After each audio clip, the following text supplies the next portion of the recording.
Bismillahirrahmanirrahim. Assalamualaikum warahmatullahi wabarakatuh. Salam sejahtera untuk kita semua. Perkenalkan, nama saya Atfal Panahi, Prodi Pendidikan Ekonomi semester 5, Civitas Universitas Pancasakti Bekasi. Dosen pengampu Pak Odit Sumardi Esi, MM, dengan mata kuliah Ekonomi Syariah. Di sini saya akan menjelaskan tentang materi masalah pokok dalam ekonomi Islam. Permasalahan ekonomi Islam. Ketidakmerataan distribusi sumber daya yang tidak merata antar individu atau wilayah merupakan salah satu penyebab kelangkaan relatif. Manusia memiliki kemampuan terbatas dan berpotensi serakah. Ketidaktahuan terhadap informasi bisa membuat pilihan alternatif menjadi berkurang. Ketika dulu belum ada teknologi internet, kita hanya bisa mengandalkan informasi dari telepon atau berita televisi untuk mengetahui apakah jalan yang akan kita lalui macet atau tidak. Manusia menghadapi trade-off dalam memilih tujuan. Meski kita memahami dan menyadari bahwa perbuatan buruk akan menyebabkan sengsara di dunia dan di akhirat. Namun hal itu tidak selalu bisa diamati dan dirasakan dalam jangka pendek.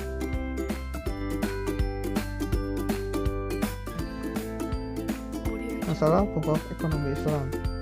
Peran utama ilmu ekonomi adalah memutuskan dalam menentukan pilihan dari berbagai alternatif yang ada mengenai masalah pokok ekonomi.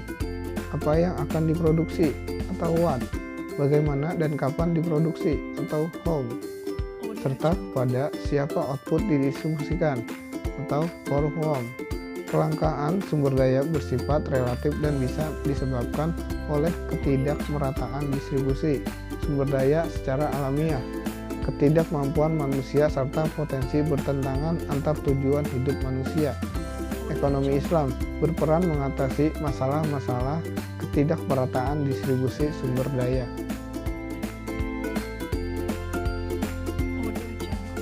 Masalah-masalah pokok ekonomi Islam adalah, sini ada 3 macam. Yang pertama, komoditas apa yang dibutuhkan untuk mewujudkan maslahat. Maslahat adalah setiap keadaan yang membawa manusia pada derajat yang lebih tinggi sebagai makhluk yang sempurna. Yang kedua, bagaimana cara menghasilkan komoditas agar maslahat tercapai individu dan masyarakat yang peduli maslahat akan memutuskan siapakah yang akan memproduksi, bagaimana teknologi produksi yang digunakan, dan bagaimana mengolah sumber daya sehingga maslahat dapat terwujud.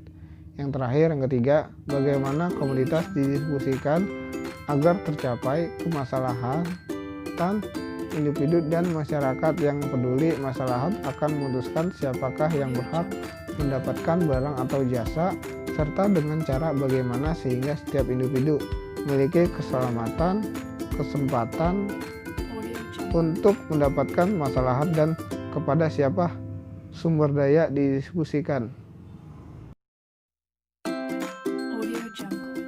Sistem ekonomi.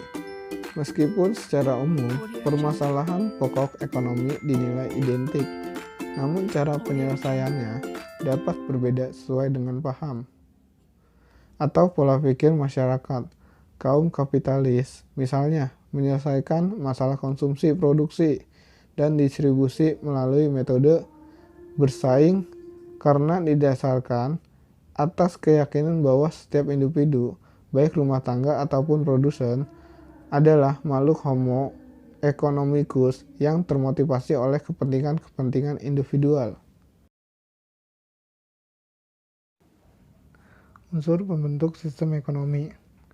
Sistem ekonomi pada dasarnya merupakan suatu hubungan jaringan, organisasi atau rumah tangga, produsen, dan pemerintah, dengan kerangka kerja dalam produksi, distribusi, dan konsumsi barang atau jasa yang dihasilkan dalam suatu perekonomian. Suatu sistem ekonomi meliputi bagaimana output diproduksi dan dibagikan di antara anggota masyarakat, bagaimana insentif dan pengambilan keputusan dibuat, Seberapa besar peran pemerintah dalam menyediakan barang atau jasa? Peran pasar dan pengawasannya. Sistem legal dalam aspek kepemilikan aset dan kepemilikan faktor produksi. Menurut Gregory Store tahun 2003, elemen pokok dari suatu sistem ekonomi ada 4, yaitu pertama, hak kepemilikan. Kedua, mekanisme penyediaan informasi dan koordinasi. Ketiga, metode pengambilan keputusan. Yang terakhir, keempat, sistem insentif bagi perilaku ekonomi.